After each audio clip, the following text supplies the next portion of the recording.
Negativa, a permanencia está un chusco máis lonxe. A positiva, o equipo soubo reaccionar, o tanto do Izarra minuto 4, penalti cometido por Garrido.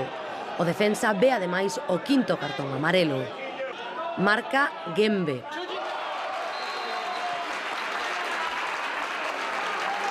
A partir de aí, o Izarra tivo máis oportunidades que salvou o porteiro Reguero.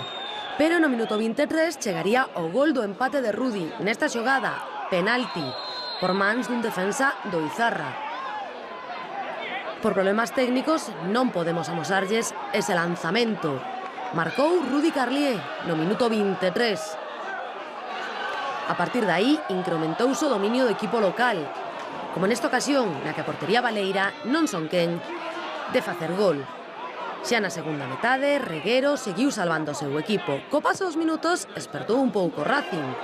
Tivo algunha ocasión, pero non foi capaz, nin sequera, de tirar entre os tres paus. O porteiro de Izarra non tivo que intervir.